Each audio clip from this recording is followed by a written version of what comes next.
For many of us, the name Dominican Republic is likely to conjure images of poolside cocktails and luxury holidays. But for Salcedo-born artist Bony Ramirez, the essence of real Caribbean culture lies far beyond the gates of the five-star hotels. You're listening to Radio Juxtapoz, your regular fix of contemporary art news and insight. In today's episode, Evan Preco and myself, Doug Gillen, get an authentic taste of the Caribbean experience through the lens of rising star Bony Ramirez. Through a spectrum of bare-bodied black and brown contorted figures, Bony's work is a celebration of the nuance and diversity of contemporary Caribbean life. Underneath the postcard perfect blue skies and palms, a darkness lurks in the waters. Bloodied livestock, switchblades and machetes interrupt the serene as reminders of the violence rooted in the region's history. Having spent equal parts of his life living in the US as in the Caribbean, the self-taught artist reflects on experience and identity through the preservation of memory. Enjoy the episode. There he is. I haven't even seen this face in months. Nice meeting you, sir. Nice meeting you, man. Thank you. And thank you, both of you for having me here and just getting to know me and the work. I've been really enjoying just digging in because and that's the thing with the podcast as well, because you'll have an artist and you'll see them on Instagram and you'll like the work and you'll follow everything. Yeah. But then whenever the podcast comes, you get that extra incentive to really start digging in. And I've been really enjoying digging into this overarching narrative with the work that you're creating. Thank you. First of all, is it Bonnie or Chris? What do we refer to you as? Bonnie. Where did Bonnie come from? I've got to ask. I was born and raised in the Dominican Republic, and coming to this country, I had to learn English. And, when Instagram started, it was mainly everybody had these fake names. When I was looking for a name to have on Instagram, I had this I came here when I was 13, so I was a teen child. And I had this rabbit stuffed animal. And in English, you say bunny for rabbits. But because I didn't know English, I thought the way you wrote it was Bony. And I just stuck with it, But that's where the Bonnie comes from. Just creating the almost alter ego. Then not alter ego, just this other name, and then I just stayed with it. Oh no! So you didn't really know that your art career was going to have this name attached to it when you started? No. Okay. No. When I started showing more professionally, quote unquote, it was a question for myself. Do I want to go by my legal name now, or do I keep this? And I feel because I built the base of my career, on the internet or whatever, I feel it was important just to keep it. And because I feel it's a bit more unique than my legal name, which is Christopher. What do your friends refer to you as? Bonnie, yeah. Everybody calls me Bonnie. We get this conversation that comes a lot, particularly from street artists, graffiti artists, and then they go till a certain point, and then you see them, they hit 30. Yeah. And then they all start to use their full names. You're Bonnie? That's stuck. That's not changing. Yeah, no, it's just stuck. And also I think it feels it's Bony Ramirez. That is my legal last name. So it kind of sounds like a normal people name. And that's why a lot of people don't. I'm sorry. That was kind of. It's the art world. I think it's quite normal. So I think it just stays with me, and it's a fun story to tell too. When people ask me, okay, where did this come from, or people that read about my bio and know that it's just an artist name, quote unquote.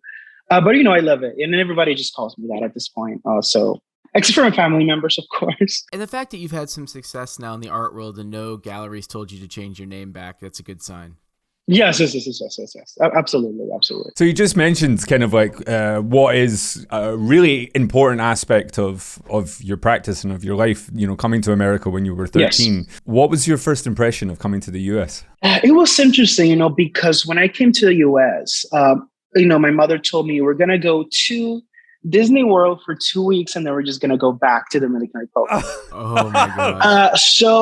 Yes. So when I first came to the US, I was, okay, this is just temporary, and I didn't, say goodbye to anybody, to my friends and stuff back in the Dominican Republic, because I was supposed to be here for 2 weeks, quote unquote. So I didn't pay too much attention to like what was around me like the first week, I would say. And then we realized, we never went to Disney. We never were anywhere, and we just stayed in New Jersey.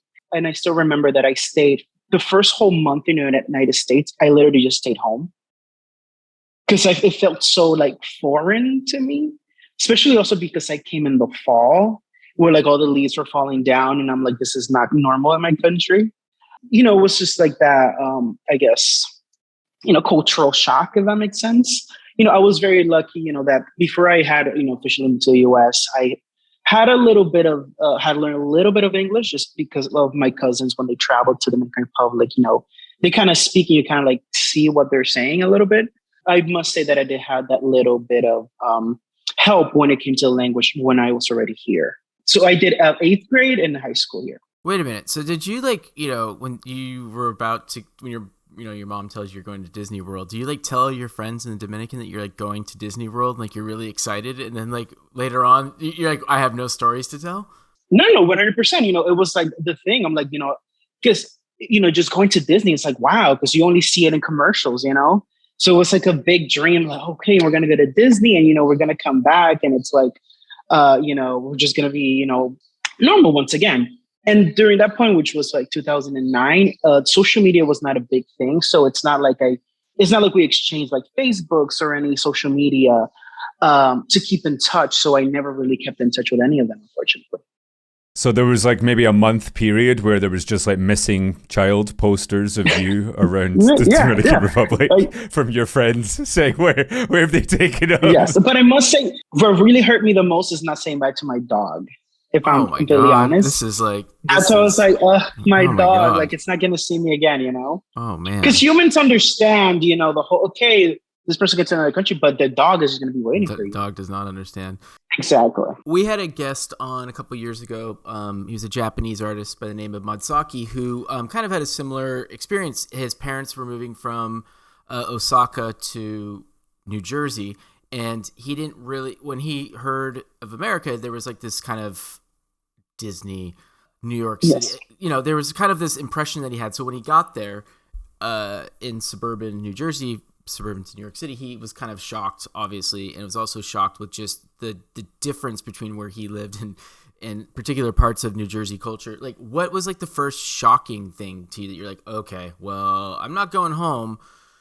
I'm about to be an 8th grader in this new country. Like, what was kind of like the culture shock? That's a very interesting question, but I would say having to wear a coat was like so weird to me. That stands out. I was like, what is this? Or just like because I was excited about snow, to be honest, in the beginning, because it's something that I thought I was never going to see or experience. And just the experience of snow, I was like very, very, it was like something I was looking forward to. But once you really got to experience, you're like, okay, this is not as fun as it looks.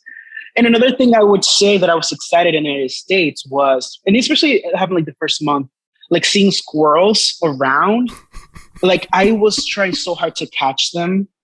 I was like, I thought you can like domesticate a squirrel for some reason. And that was like the thing that I was like, wow. But no, I would say like, having to wear a coat, was definitely like one of those things that I was like, wow, what is this? So we refer to you as a Caribbean or a Dominican artist, yeah? Yes.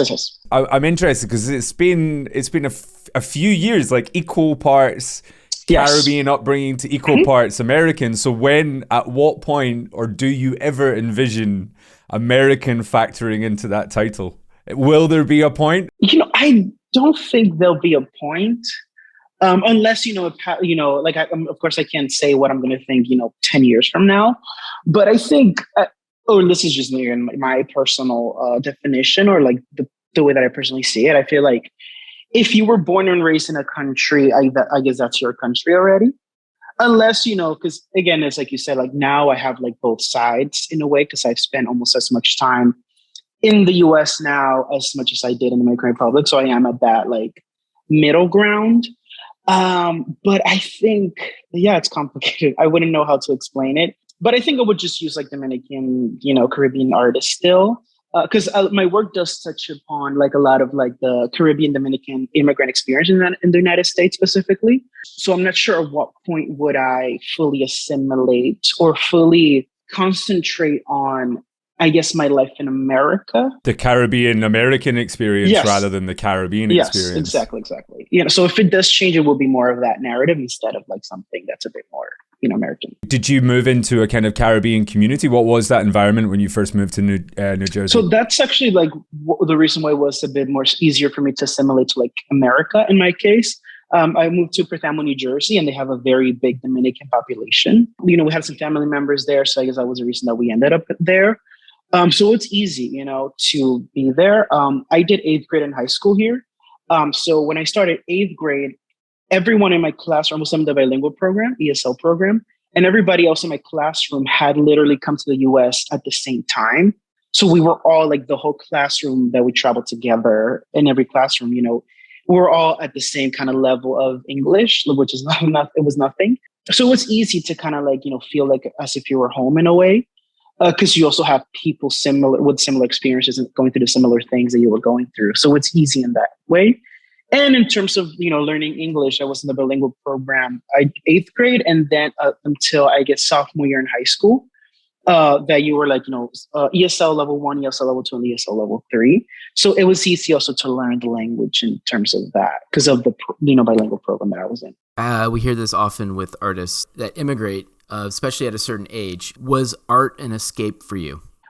Definitely. I would say, I think the unfortunate things about like a lot of, I guess, countries in the Caribbean or Latin America, a lot of parts of the world, art is not really seen as like a job. It's more seen as a hobby. Of course.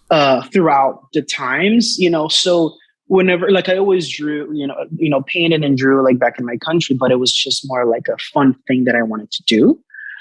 Just like, I used to go a lot to like, church and stuff. So my first, I guess, exposure to art was like the paintings of saints that you would see at church, for example. And I would just like, recreate them, like redraw them and whatever I saw there. But coming to the US was where I actually had like art classes, like in high school mainly. And I realized that I was good at it. That is something I was very passionate about. Did I think at that point that I was going to be like a full-time artist? No.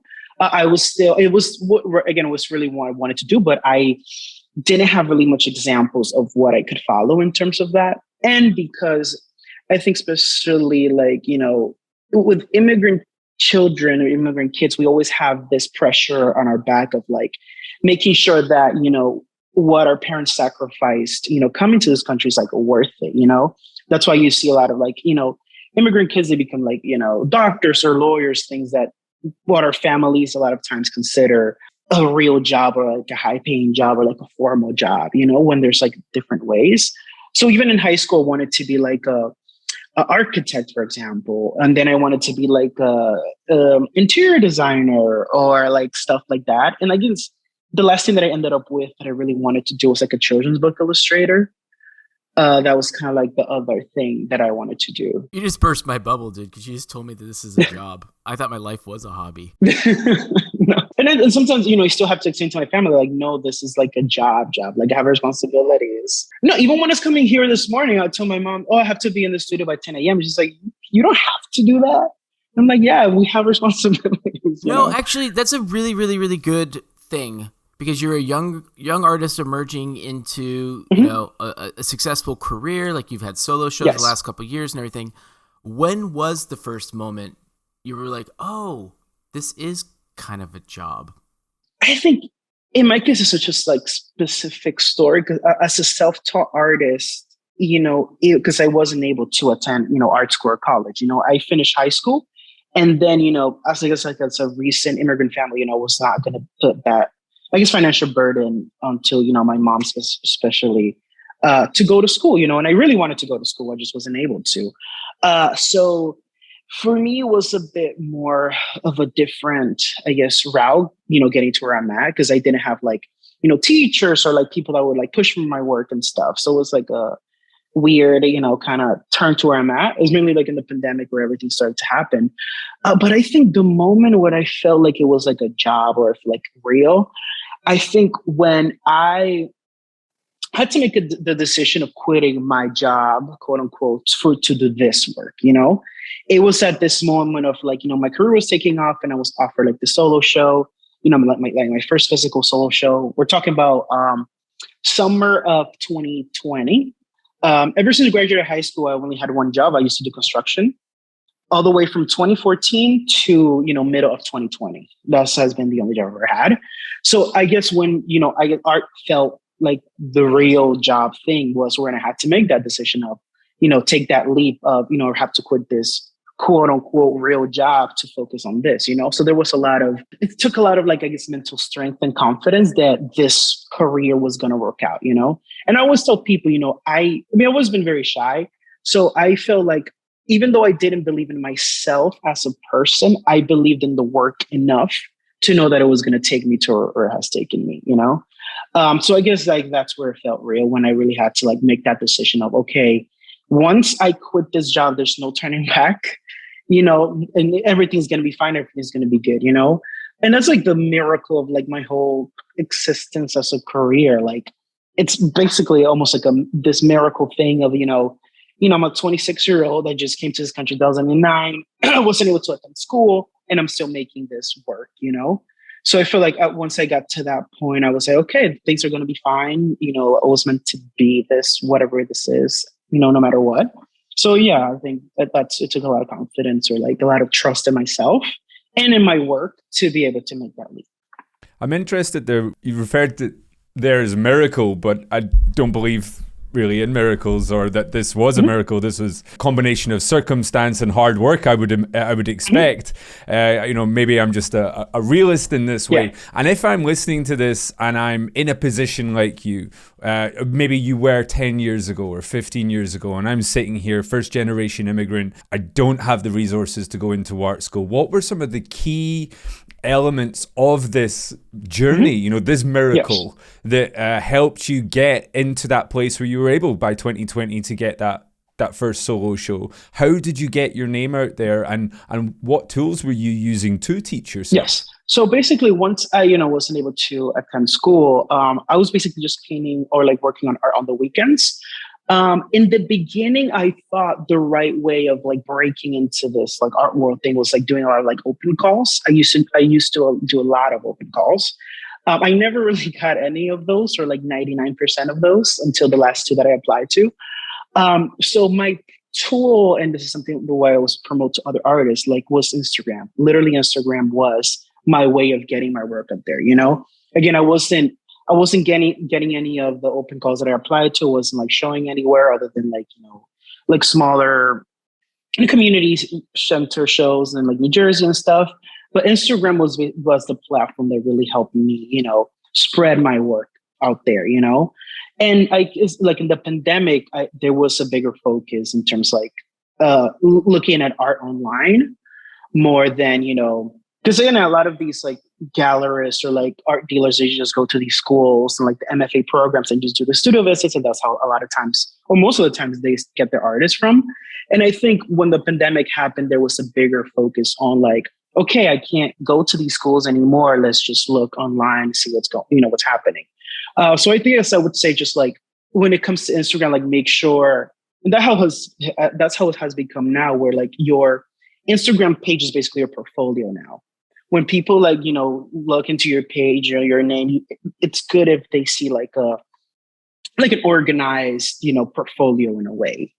I do see, Instagram as like a part of the business of being an artist in this 2022.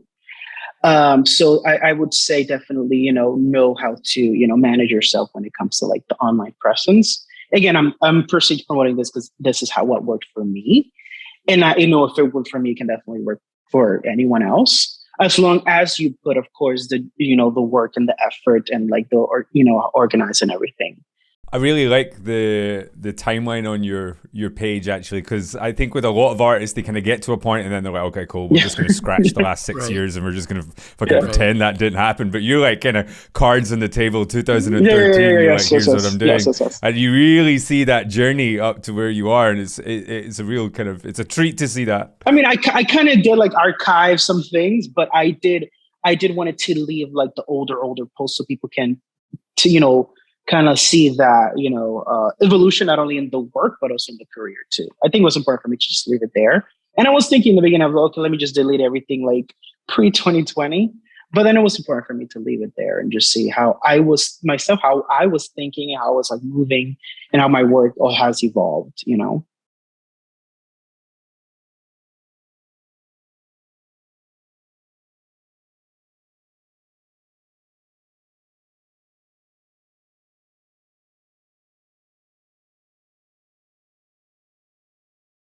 How do you feel kind of coming out this pandemic and emerging into this new space that you seem to be occupying?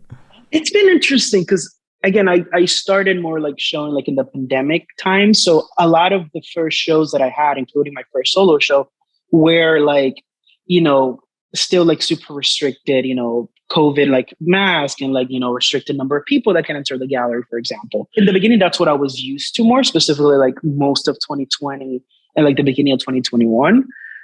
As we kind of get out of the pandemic, if that's a thing, I started to realize how much of the socializing you do, like in the, art world outside of, the pandemic.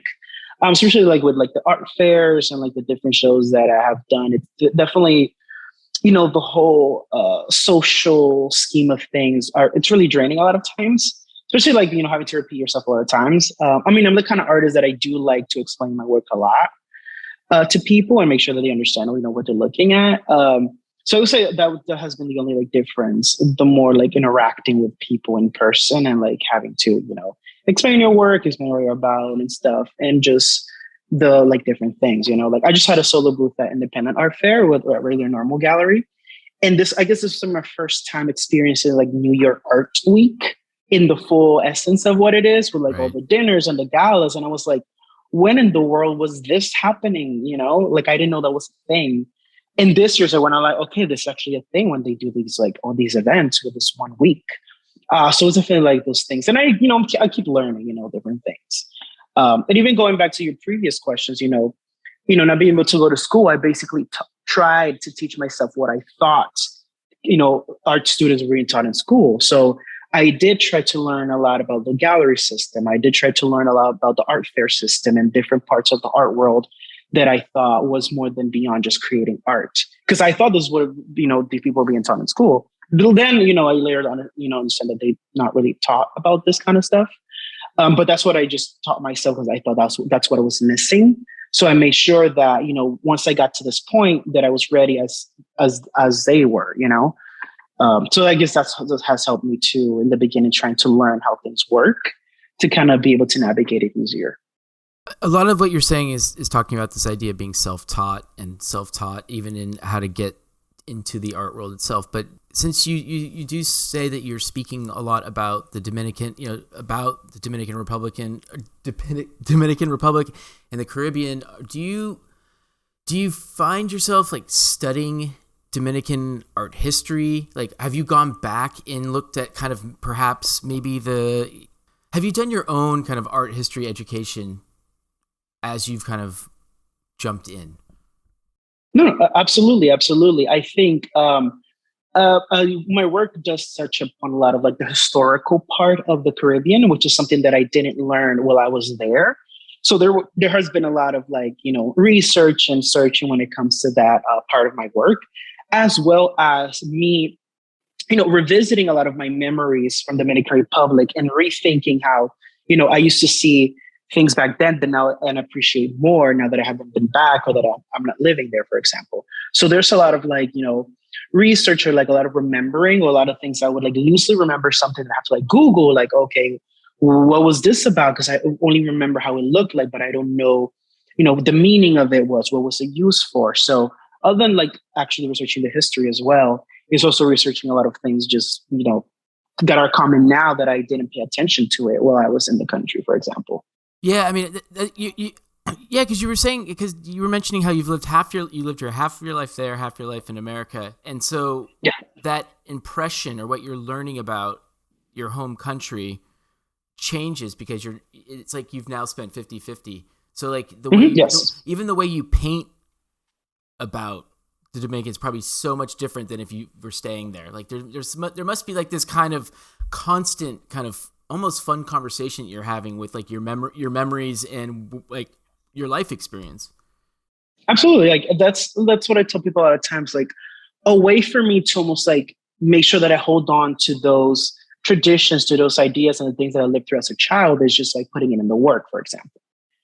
And that's also has helped me, remember and go back almost like in time to restudy and reevaluate what I lived and then putting it in the work.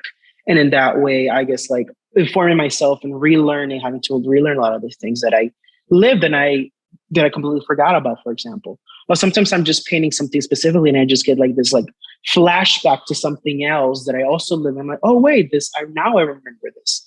So there's still that constant like, how do I retain my roots? And it's basically by having to relearn and restudy what I lived through and keep, including it in the work as well. Does your mom like look at the work and kind of go like? Sometimes there have been cases like that. Yeah. When she kind of like sees back, especially because my work specifically, I try to rely more on like symbolisms and like different motifs that kind of connect you back to the Caribbean. So I do try to grab these specific things and just include it in the work instead of being so literal. A lot of times, like I do like to focus more like a bit more surreal, but also a bit more like, that you feel like at home also a lot of times, but not in such a literal way. So I do rely a lot of the symbolism and motifs that are unique to either the Dominican Republic or in the Caribbean. Like you see a lot of like plantain trees, coconut trees, the seashells, but definitely going beyond, the stereotype that the Caribbean is only like, resorts and beaches, for example. So I do try to showcase different things and different traditions that are not as common to people outside the islands, and just showcase that in the work. Just kind of while we're in there then, so how do you approach a canvas from the start? Does it start with the memory, the idea, or is there something else? So I would usually start with just like a general idea of what I want to paint or what I want to make. And then I just do like a loose drawing. Like it's mainly the figure that dictates a lot of what the composition will be about. So I would think about the figure and where is the figure. And then once I get to the actual, panel, that's where I think start to like unravel a little bit more. But the sketches that are like very loose sketches, and then they turn into more like I just have a general idea in terms of the composition, and then I go and they evolve a little bit as I work on the painting. A lot of people think that my work is like paintings, but it's actually like this mixed media collage aspect of the work. My figures are always made on paper, glued onto a wood panel. So it's always that like back and forth between the figure on paper and the background, which would be on wood panel. What is the purpose of that?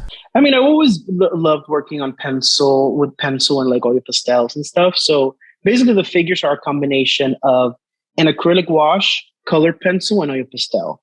And once I'm working on that, I'm also working, because it's such a multi-step process, I'm also working on the background. So I would be blocking the main colors of the panel, for example. So I would have, the piece of paper with the figure next to the panel, for example. And I would look back and forth between the two. And I would usually work on like 4 or 5 works at the same time. So it's almost like 10 works in a way. And again, mainly the colored pencils and oil pastels, because that's what I kind of learned in high school, to be honest. And then I just stick with it. And I just found a way to like make it a bit more polished and more, as high quality as, a painting, for example. And then, once you glue the figure, and then I can keep working on the background to kind of make it seem as one a lot of times. Or a lot of times I do embrace the collage aspect of the work and just, do kind of movements that tells you that it's a collage in a way. But in pictures, it's difficult to tell a lot of times that it's the figures on paper and pasted on wood panel. Until you see the work in person is when you can see like the different layering that's into the work, as well as the other different materials that I use, like wallpaper, like a lot of the works I use like actual seashells, like knife and swords, and these different materials that I attach to the wood panel as well. Where are you sourcing those found objects? eBay. You're just buying a lot of knives and swords on eBay. I'm ready for the FBI to just knock on my door at this point. Because I buy a lot of like knives and swords, to be honest. Just because, and then just, produce it on the work, but of course I can't explain that, Or sometimes I've gone to like hardware stores and I'm like, oh, I'm looking for 10 machetes. And they're like, why do you need 10 machetes for? And I'm like, oh, I have a landscaping company or something, you know, because I'm not going to sit down and explain this is for a painting. They're like, what? Yeah. Mainly, I have an art show coming up. Did you know we need machetes for that? So it's easier. It's easier for me to source them from eBay. There's like antiques. There's a lot of like unique items, and also for the wallpapers that I use, I'll use a lot of like these like colonial European style wallpapers that is usually, you know, you find it on eBay with like all the antique stuff, as well again as the swords and just like the knives and stuff. And the swords and the knives all have different conversational points for you? Yeah, no, definitely. Especially like as I've been including them more and more in the work, they do have a certain meaning depending on the painting. So a lot of them might be, you know, these like, you know, European colonial swords that have to do with like colonization and whatever I'm trying to say with the work. A lot of times I've used like machetes, for example, that are like unique to the Dominican Republic and like the Caribbean region of the world. Or sometimes I use like, I guess like more quote unquote street knives, like switchblades and these different things. And they kind of emphasize different parts of things. And they kind of like play around with whatever their work is going to be about. Of course, and I always like dull them. Like they always like actually like sharpen stuff. So part of the process is taking away the sharpness, which is the only, I guess, like not unsafe, but it's the only dangerous part of creating the I call it like knife and sword pieces. Making sure that I don't get cut and nobody else is going to get cut. So that's the only part of the process that's kind of like tricky. But once they, you know, dull them down, they become just like, you know, a butter knife, basically. Are these characters real people? No. I actually never liked that connection of like painting real humans. They're all made up characters. They essentially came from, like I mentioned, I want to be a children's book illustrator. So specifically the face, I would say, and like the shape of the eyes and stuff, I guess came from that. Later in, you know, when I wanted to polish my work to be a bit more contemporary, a bit more serious, it's where they evolved to these, like, you know, I guess, quote unquote, adult figures. When it came to, you know, the anatomy, I was never good at proportions. So I knew when I was searching for, like, you know, my style or my voice as an artist, that I wanted to embrace that part of myself of not being good at proportion. And how would I embrace that? So in the beginning, I was exposed to a lot of like the Italian mannerists, like, you know, these like Renaissance period painters that didn't fully follow the human anatomy. And then I kind of like discovered the work of Francis Bacon, and through Francis Bacon, then I discovered Picasso and this like, you know, lineage of artists that just do these crazy things with the human body that I was so interested by. And I knew I wanted to make something around those lines of like embracing that and like exploring what a human is, what do we see as a human? What characteristics of a living thing makes a human? You know, what emotions make a human? And that's sort of like the exploration that came through when the figures themselves, for example. But they do have, you know, features that do make them almost like unique to the Caribbean a lot of times. Or you see, you know, my people like reflected in the work.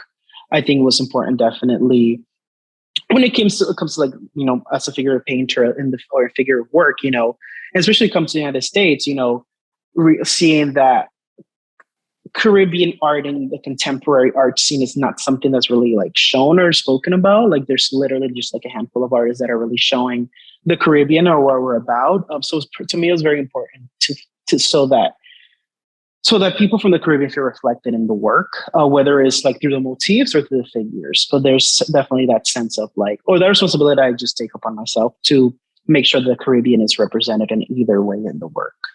Does religion play a part in the painting? Since you did say that there was some inspiration just because of the visuals of going to church, but like, is there are you playing with religion at all in these works? No, definitely. So before I came to this country, we used to go to church every single day. Every single day? Every single day except for Thursdays. My mom used to take us to church every single day. So I grew up very Catholic. So again, my first exposure to art was like these like church figures. So a lot of like the saints and like the sculptures, for example. That's what like always like created the Renaissance specifically, or like this like Renaissance period as like a lot of the inspiration that comes to my composition. Specifically my earlier work, I used to play a lot with like a lot of saints and like different like compositions that came from like, you know, religion related artwork, for example. So definitely like, and it still plays a point, you know, now more, you know, I describe it like just like the Renaissance period, I would say. Like, so like Peter Paul Rubens is one of like my top 3 favorite artists of all time, for example. So a lot that period did come as an inspiration for me just because of that connection that I had to the church. and like, what I grew up with and like what I was exposed to. So definitely religion does play like a big role in like thing. But just how also like religion and I guess mainly Christianity plays a big role in like the Caribbean a lot of times. Like, the Caribbean is a very like religious, section part of the world. So it's like inevitable for me to like stay away from it. Fair. You talked about this idea of your figures, and I wonder what role this kind of contortion plays for you in your work, because obviously it becomes quite a signature feature in your paintings. No, definitely like the anatomy. Like again, I was playing a lot around with like what makes a human. As I started to do these like kind of like abnormal like anatomical examples, I started to play and more around the human body and what it is. So I think as I move forward, I do see different ways of like almost like abstracting the human figure, but still having that touch of what we know as a human being, for example. But I do like to play around even more recently with like the anatomy, like not only the physicality of it, but also a lot of like this pigmentation. Like you see like the ears have like the specific like rainbow ears, and like the fingers are always like in different colors and stuff. So it goes a lot of times beyond the physical anatomy itself. It also like a lot with like the skin pigmentation that makes it unique to the figures, for example. And it's all a way to create this like narrative or like this like almost like imaginary world, but with like a lot of like real world examples in it. You mentioned that you thought about being a children's book illustrator at one point. Mm-hmm. There's a rich history of artists who did children's book illustrations back in the day who now get honored years later, and like people kind of forget like, oh my god, like this work was fine art and this is incredible. Yeah. Who were some of like your favorite kind of illustrators when you were growing up? I wouldn't be able to tell you because I didn't know. I just know it's a career that I felt like I fit in at that point in high school. I just love creating, like I always. And that's something that I still do with my work. I love like storytelling. Now, in a way, it's a bit more, the historical part of things, but I do like to create a lot of times these like imaginary narratives. And that's still like present in my work right now. But I think in high school, what I thought about was that just how do I create these worlds or like these imaginary characters or figures that can kind of help people. Like I always like enjoy like teaching for some reason. It's not something I want to do as a profession, but I just, kind of like examining my life before, like I always love teaching people different things. And I feel like the storytelling, the art and teaching, all three passions that I had combined into one was children's book illustrator. Right. And I guess that's why I, kind of saw myself. But I do like, again, I can't say like specific name because I don't remember, but I do love seeing like, a lot of like the figures that were like a lot of like watercolors, a lot of like mixed media that was like photographed and then put into like the books and stuff. And I really, a lot of the line work, for example, like especially my earlier work, there was a lot of line work and you can still kind of see it now a lot of times. But I think that's one of the kind of things that kind of got my attention about like being a children's book illustrator, if that was like. And the reason why that it resonated with me when you said that, especially when you're talking about how when you're making work, you're usually doing 4 at a time, which actually becomes more like 8 at a time because the way you compose everything. So there is constantly, you're almost creating, you are really, really working on narratives as you're making a show, which I know most artists try to create a narrative when they're making a show, but the way that you were talking about your process really lent itself to that kind of direction. No, absolutely. And in my case, I do like, especially specifically with like solo shows, I do like to have some sort of narrative in the work. That's why when you see a lot of like solo presentations, I'm very big on like the immersiveness of the space, whether it's like doing a mural or doing something in the space that kind of like takes you to the world where the paintings are in a way. So I think, definitely creating a narrative is important for me when creating, like specifically like solo presentations of like bodies of work, for example. Do all the individual canvases then connect in with each other in some way in that solo show experience, or not necessarily? Sometimes, but most of the time they don't. Like each painting, it's like its own. I just like stylistically, I do try a lot of times in a way that they talk to each other. But what I found myself doing a lot of times, specifically with solo presentations, is that I always, or at least at this point in my career, it's important for me that I tackle different parts of my work, in this like solo presentation. So I would have like a painting that's a bit more historical. I would have like a painting that it's like the knife works. I would have a painting that's a bit more, I guess, bloody, if that makes sense. Or like would have like one or two paintings that talk about like my experience as a child in the Dominican Republic. So at this point in my career, I am trying to make almost like with solo presentation, like almost like surveys of what I'm about in general. And once people get the gist of who Bony Ramirez is, then I can move forward to like, do specific things, for example. The solo booth that I just finished at Independent Art Fair, for example, I wanted to just focus on the history of the Caribbean. So all those paintings were a bit more historical side of things. But in general, I do like to have a survey of different parts of my work. Let's go back to like March 2020. Bony Ramirez is all of a sudden the pandemic starts. Yeah. You're sort of like, okay, well, what's this going to mean to my art career? Was it like the most liberating thing ever? Or was it like I just quit my job. Like, what am I doing? Like, what did I just do? Or because you took advantage of it and had a really, really good, in terms of your art career, the pandemic was great. But when it first started, were you kind of like, oh God, what did I just do? Yeah. So when the pandemic first started, it was before I got like any opportunities. I was still like doing like open calls, and it was very, very painful in the beginning because, and it's this kind of like, now in retrospective, you kind of see like, it was worth it. But that same week that the world shut down, I was supposed to have my first ever studio visit with a gallery. And then they had to cancel it because the pandemic and everything shut down. And I was like the world is really like against me or something. Like I really felt like that this was my one opportunity to really, be in front of a gallery, and I don't have it anymore. Yeah, this is it. I'm done. Yeah, literally. And I still remember March 21st, it was the day that I was supposed to have that appointment. And it never happened. It was like as part of like this museum program that I was part of. And they were like, as the artists that were part of, they were getting like, studio visits by these like different galleries and stuff. And I was very excited with it. It was even part of that. I would have to go like a physical painting and show my portfolio. I was very excited.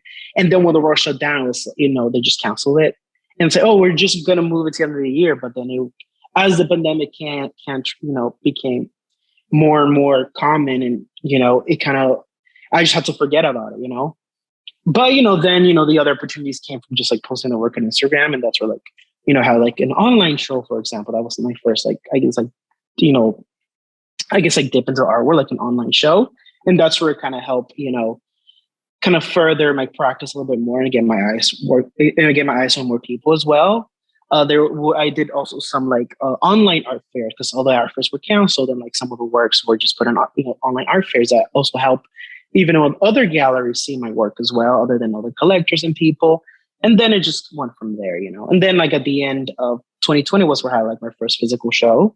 And then it just, went up from there as well. I was looking through your Instagram, and one of the things that stood out was that it was 2019 that you created your first male figure. Yeah. What happened in 2019 that made you want to do that?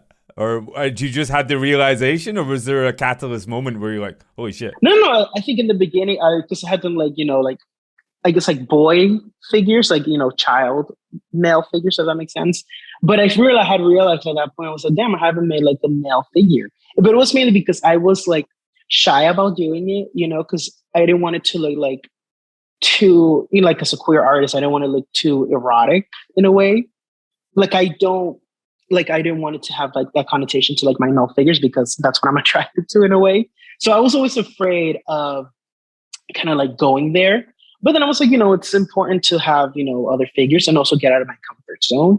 So that's where I would create like this one painting. I was like, okay, this came out good. It still has like that sex appeal that I didn't want it to come out with. Is that just impossible to shake? It's going to happen. No, yeah. And then from there, you kind of like, was feel more confident with like doing more male figures, and also have that, part of the work, and that's part of the practice now. And that's a bit more, common.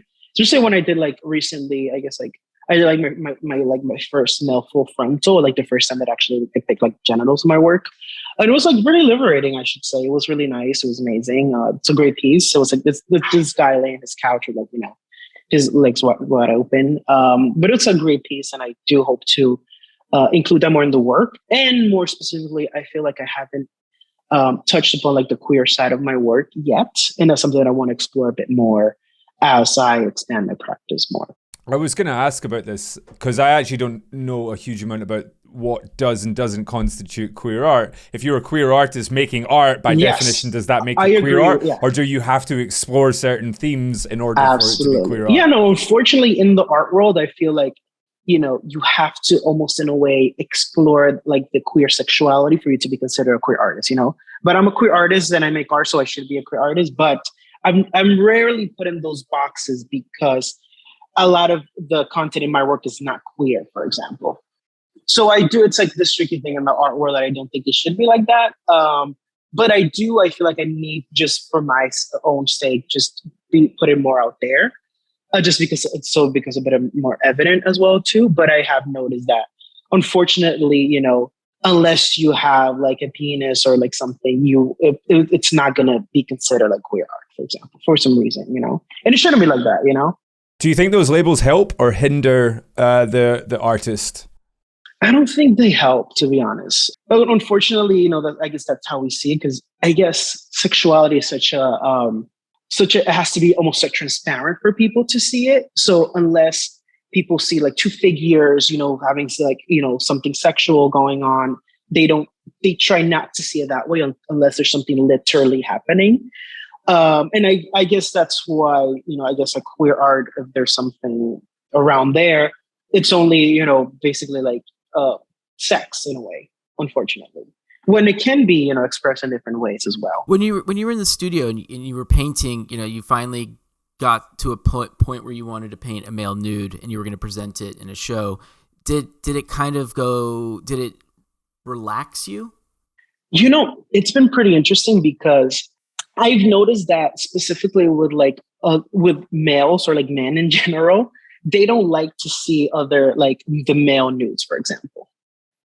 Or I've had collectors tell me, oh no, that's some guy, you know, no. And I'm like, no, it shouldn't be like that, you know? So there is still, you know, this kind of like stigma when it comes to specifically male nudes. And that is the reason why I want to keep showing it even more in my work.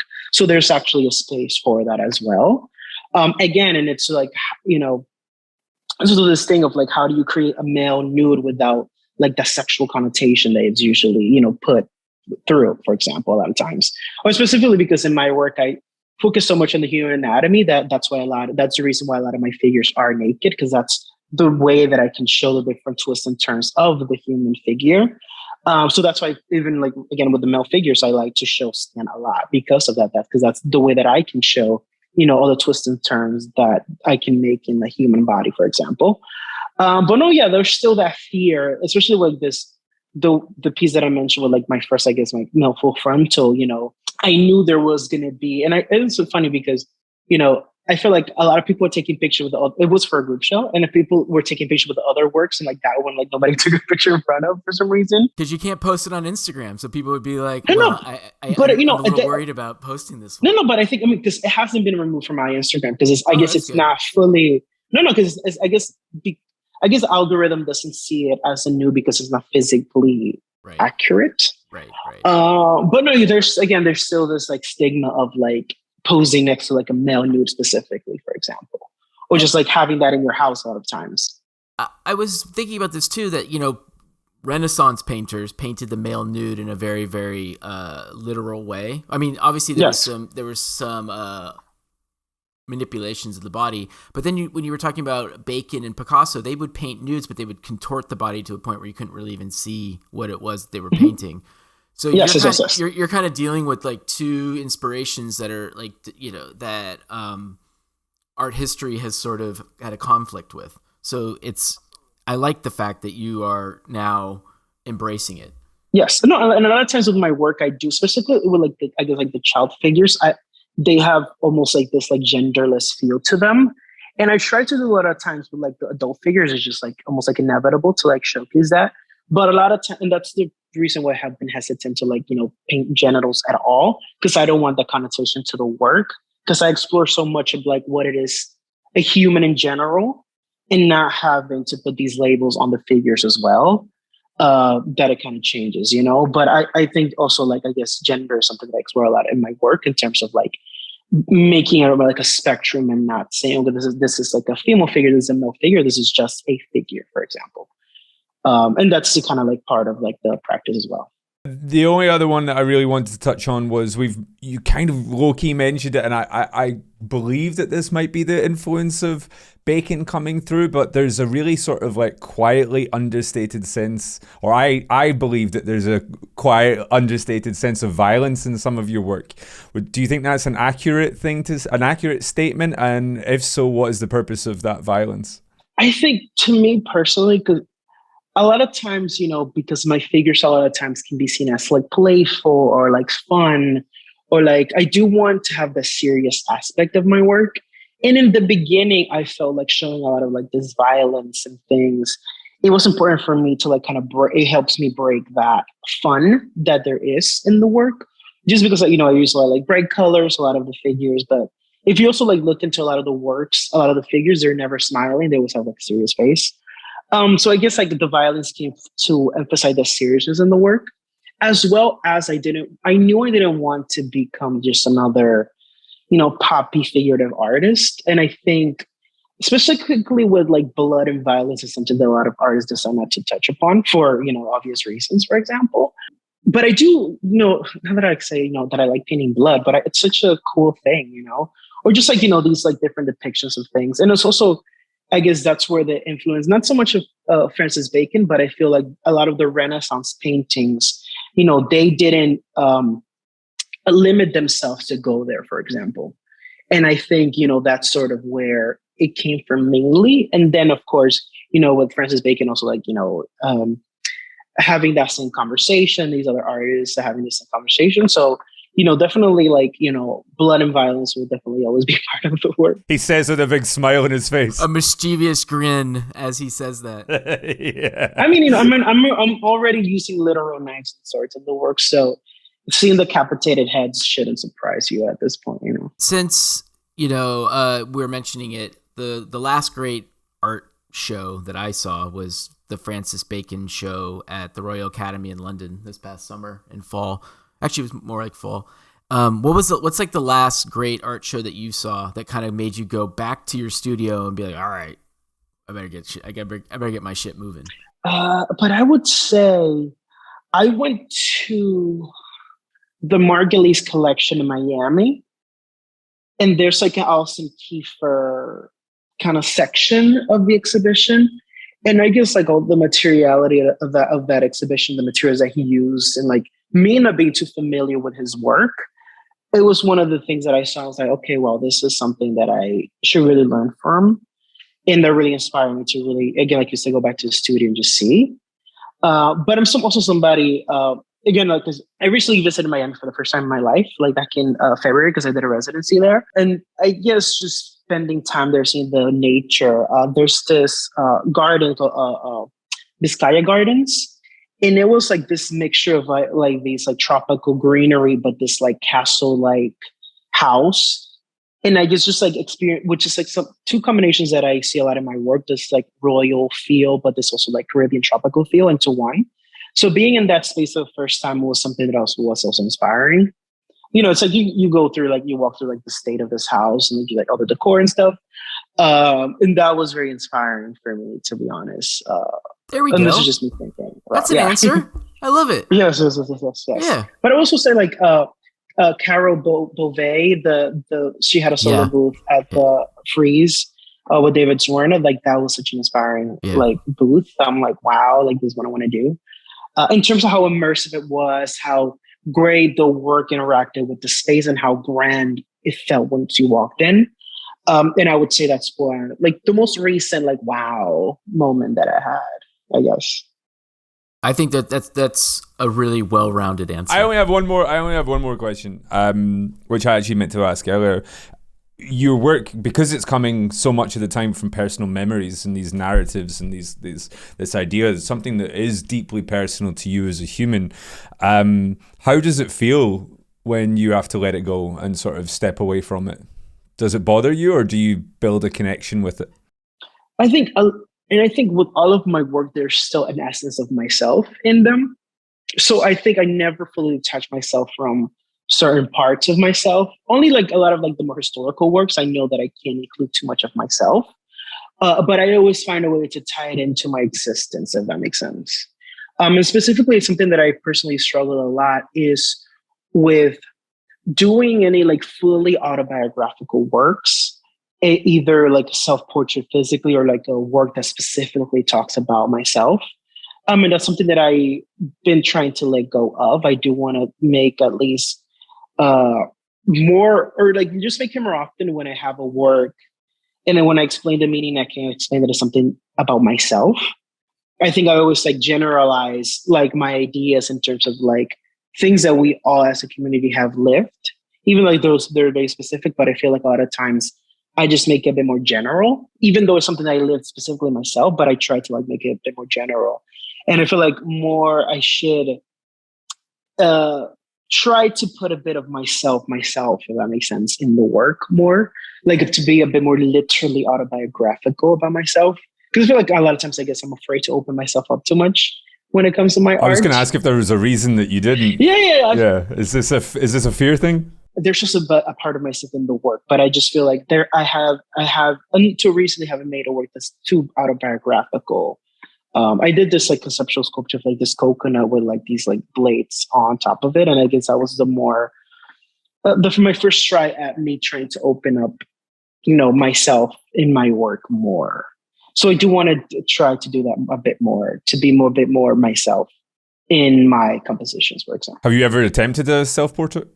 I'm in high school, but no, I don't think I'll ever do that, to be honest. I don't think I'll ever do it. Like, I don't mind like painting people. Like, I haven't done it recently, or at least not as part of like a work. But I don't see myself painting myself. When you get into your 40s, you're just going to be like, I'm painting all self-portraits. I went to see a Tracy Emin show 2 weeks ago, and it was all self-portraits. Yeah. It was 25 paintings, and it was just her. Yeah. She's 50-something. I mean, there's got to be a sense of liberation that maybe comes with that. Yeah. Probably. Once I like have like some existential thing, I'm like, okay, I need to paint myself. Because I rarely even take pictures of myself, So it's like a lot of that layering when it comes to the work. We'll definitely get you back on the podcast when you start going through your existential crisis. I'm in the middle of one right now, so I mean. That was it from us today. Thank you so much for listening in. If you enjoyed this episode, make sure you let us know. Subscribe to the channel, give us a like, send us a message. Let us know who you would like us to interview in the future. As always, we will be back real soon. Till then, take care of yourselves and each other.